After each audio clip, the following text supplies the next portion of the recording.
Hello guys, and welcome back to my YouTube channel. Guys, I am here to talk about the big issue ekhulunywa ngobaba Mseleku when he was having a conversation with Usibindi. So Usibindi is saying that he is going to pay lobola for uTirelo first, amenze uNdlunkulu bese ayelobola kuMabiyela, which I feel like is the right thing to do because uTirelo came first before uMabiyela. Guys, if you remember very well, on the last season they made it seem like uMabiyela uselotshuliwe and ulotsholwe kuqala, then uTirelo wasesiba second wife and people were celebrating. Oh my god, abantu bebe celebrate guys bethi uMakale. Yes, I understand really. I understand abantu bebe celebrate ukuthi khona uTirelo was made the second wife, I guess because of the saga that happened with Uvuyo and stuff, you know. I feel like it wasn't gonna be fair ukuthi uMpumelelo enze uMabiyela is first wife yena uMabiyela efika izolo lokho. Hayibo guys, anywho, I feel like uMpumelelo is now mature guys. The conversation that he had with ubaba Mseleku, it showed ukuthi kuyakhulwa shem, kuyakhulwa. So after telling ubaba Mseleku ukuthi this is how he's gonna do izinto zakhe, ngikuchilo lokho guys on my previous video ukuthi uMpumelelo ulakho uundermine ubaba wakhe, ukuthi not undermine but like ulakho uwenza ngathi he feels like ubaba Mseleku is not doing things the right way and yena he's gonna do things the right way. So on this one he started by saying that yena esakhe isithembu sizohluka kakhulu from esika baba Mseleku, you know, which I feel maybe kokunye ubekhulumela lalokuthi khona uMayeni was made second wife ebe wayeyintombi yokuqala, but yena he's now doing it differently and the right way. Asazi ke ko right way ke khonapho. Anywho guys, indaba engifuna sikhuluma ngayo yile ukuthi ubaba Mseleku uthi yena ucela uMpumelelo njoba esathatha amantombazana awu1000, ucela one of the 1000 ibuye izohlala emzini kaMayeni, ivuse umuzi kaMayeni, you know, because uMayeni now lives in the burbs. So ngale ezindlini eziyelo kumele kube khona intombi ezohlala endlini kaMayeni le eyelo.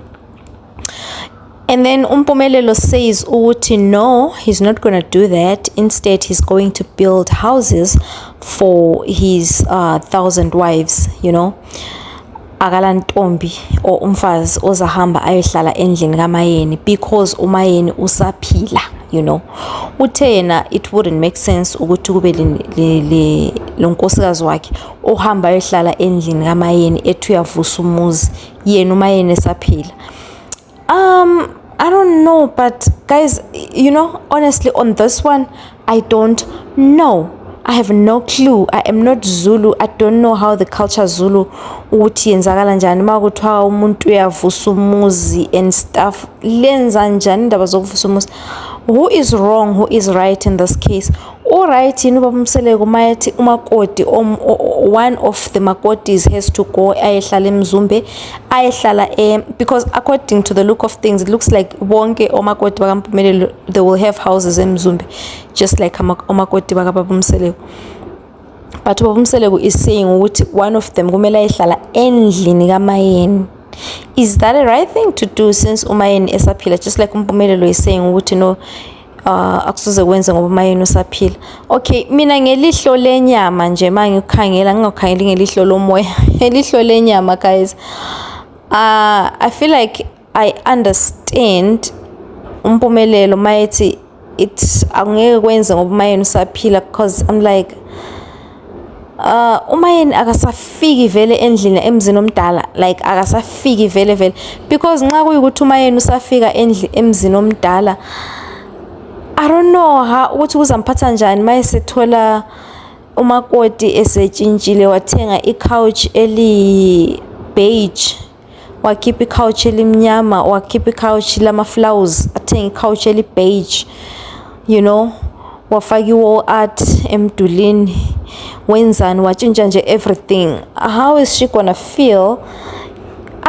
I-dynamic yona leyo. Okay, mina eyami inkinga engibona izaba khona yona leyo ukuthi khona people love different things, you know.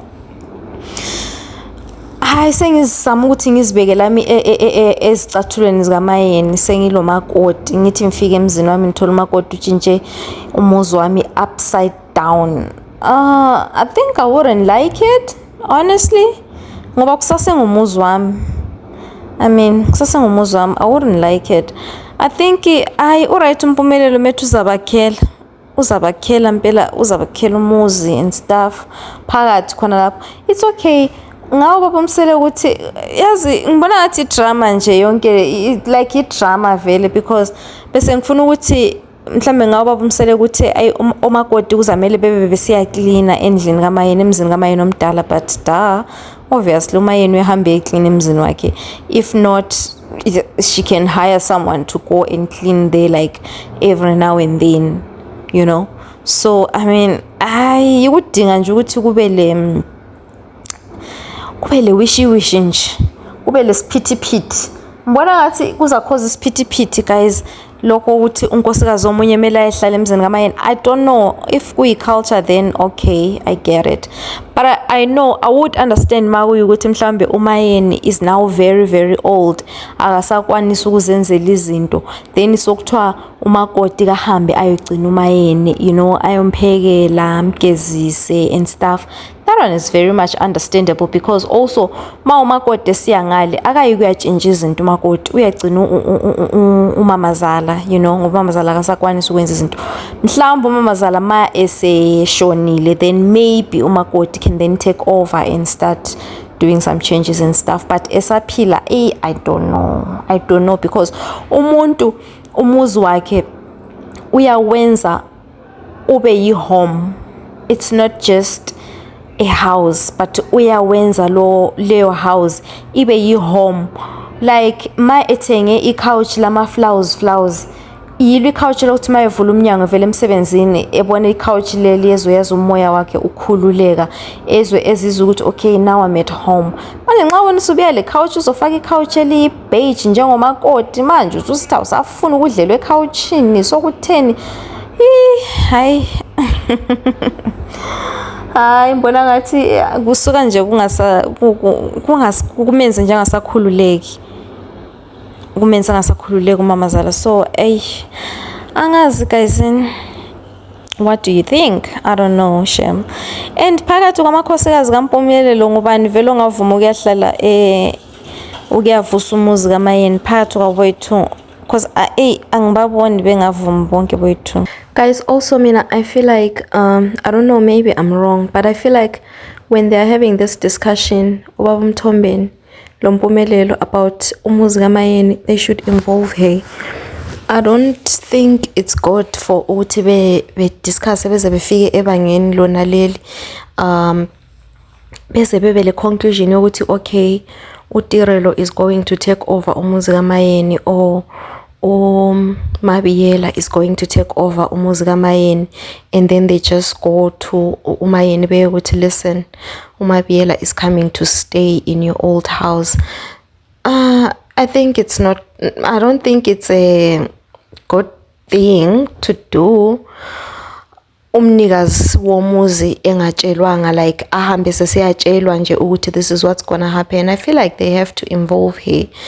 Ma kunguye othi khona no, I'm okay with ukuthi uMabiyela abuye kuphume kuye uMayeni, than ukuthi kube into yokuthi now she is forced, or now sekhalala sesithi ayiyenzani because vele you never involve me, just do it, you know. I think, yeah, they really have to involve her, like from the beginning while they're discussing these things.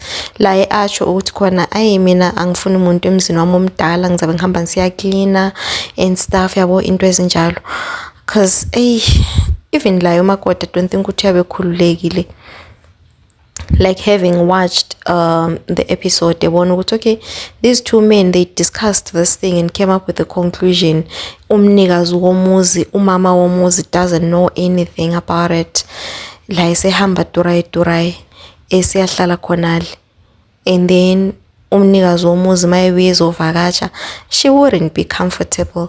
Yena ngumakoti, she wouldn't be comfortable because yabe ezibuza ukuthi uMamazala ngabe ngicabangelani nje emzini wakhe.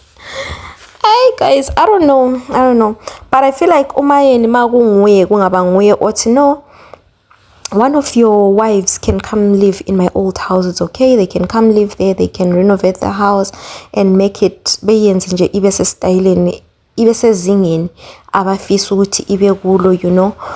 Then I see no problem in that. Honestly, I see no problem in that. Then uMamazala will be coming ezovakasha ebona like ukuthi okay, you know, like I think it would be nice that way than ukuthi bona bobabili uMthombeni noMpumelelo bezidiscussele and come up with the conclusion and then they just do things. No, but anyways, I did like indlela uMpumelelo that he answered his dad, and I feel like itshengisa ukukhula. He didn't say much about why engafuni one of unkosikazi wakhe ukuthi ayihlale emzini kaMamakhe, but he just said he's going to build houses for his wives. I mean, utshengisa ukukhula shem, I don't want to lie, but please do let me know what you think on the comment section, guys. I'll see you on my next one. Bye.